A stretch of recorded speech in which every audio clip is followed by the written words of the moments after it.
Fala galera, vamos ver agora um exercício sobre coeficientes e gráficos de função quadrática. Fique comigo. O gráfico da função f de x igual a x² mais bx mais c é uma parábola com vértice no ponto V, menos 1, 3. Sabe-se ainda que a equação f de x igual a zero tem duas raízes reais de sinais contrários. Sobre os valores de a, b e c, tem-se. Bem, vamos lá. A gente tem que analisar nesse caso se o a, o b e o c são positivos ou negativos. Vamos lá então. Essa é a nossa função. E quando eu igualo essa função a zero, eu encontro duas raízes de sinais contrários. Ou seja, uma positiva e uma negativa, tá? Então, uma raiz é maior do que zero, a outra raiz é menor do que zero. Ok, vamos lá. Vamos começar pensando nesse vértice. Nós temos aqui o plano cartesiano e o vértice no ponto menos 1, 3. Tá lá o nosso vértice, ok. Quando eu tenho o vértice de uma parábola, pode ser que ela tenha concavidade para cima e aquele vértice é o mínimo. Pode ser que ela tenha concavidade para baixo e aquele vértice é o máximo, ok? Então, isso aqui é o vértice. Nós sabemos, vou aproveitar aqui, se você não lembra disso, confere a aula de teoria que eu vou deixar aqui no link. A abscissa do vértice, o x do vértice, é dada por menos b sobre 2a. Bem, então vamos para as hipóteses. Se a nossa parábola tem concavidade para cima, o que acontece é que o vértice é o mínimo dessa função. Então, se o vértice é o mínimo e o mínimo aqui é 3, quer dizer que essa função nunca é zero. E se ela não é zero, ela não tem nem raiz real, quanto menos raiz reais de sinais contrários, ok? Então, pelo fato do vértice estar nesse ponto e eu sei que tem raiz real, nós concluímos já que a parábola tem concavidade para baixo, ou seja, o a é negativo.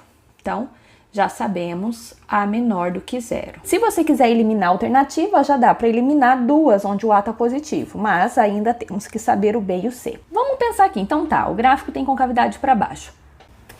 Mas eu não sei se ele é abertão assim, por exemplo, ó, ou se ele é mais fechadinho. Percebe? Nós não sabemos qual é o caso aqui ainda. Então vamos lá, vamos analisar. Se ele for fechadinho assim, eu tenho uma raiz aqui e a outra raiz aqui. Se ele for mais aberto, não necessariamente tão mais aberto assim, mas eu tenho uma raiz aqui e uma raiz aqui. Já entendeu onde eu quero chegar? O que acontece é que a gente sabe que o vértice vai indicar onde está o eixo de simetria da parábola. No meu desenho não ficou muito simétrico não, mas o que está para a esquerda tem que ser igual ao que está para a direita. E aqui mesma coisa, tá? Que está para a esquerda tem que ter a mesma quantidade que está para a direita. O que acontece é que se eu faço um gráfico desse esquema aqui, as duas raízes ficaram negativas. Enquanto que aqui uma raiz está negativa e outra positiva. Como o exercício falou que as duas raízes têm sinais contrários, então o nosso gráfico é nesse estilo aqui.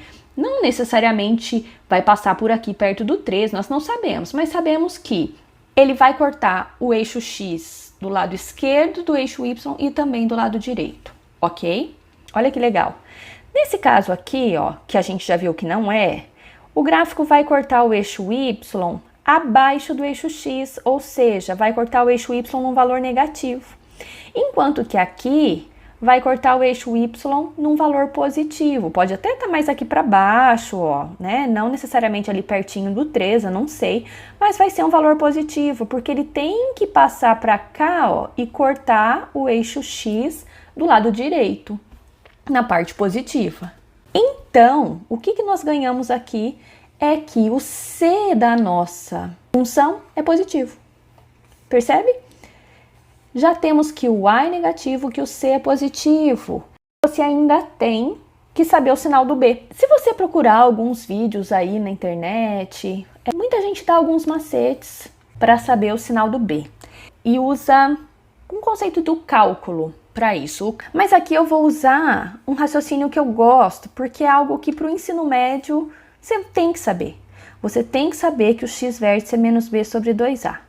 A não ser que você saiba derivar a função quadrática, e aí você deriva, iguala a zero, e aí você não precisa decorar essa fórmula. Se você não entendeu o que eu disse, você tem que saber dessa fórmula. Bem, então tá. O que acontece? O nosso x-vértice é menos 1. Ele é negativo. Eu vou fazer aqui usando só os sinais. X-vértice aqui é um número negativo, então eu vou pensar assim, ó, tem um número negativo aqui. O A, eu já sei que é negativo, porque eu analisei isso antes. Então, quando eu multiplicar por 2, vai continuar negativo, concordam? Então, aqui vai dar um número negativo, ó. Menos o B, que eu ainda não sei o sinal, percebe?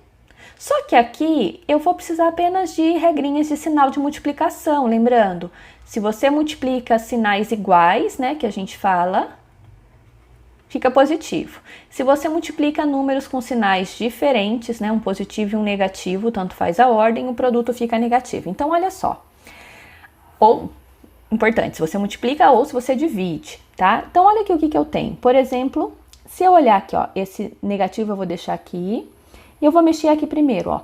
Tem esse menos do B e esse menos aqui. E quando eu dividir esses dois negativos, vai ficar positivo, vai ficar só o B. E o B ficou igual ao quê? A um número negativo. Então, pronto, o sinal de B é menor que 0. Só. Então, para essa parábola, o A e o B são negativos e o C é positivo. Beleza? E aí, ficou claro? Se não, deixe aí nos comentários a sua dúvida e fique de olho nos próximos vídeos.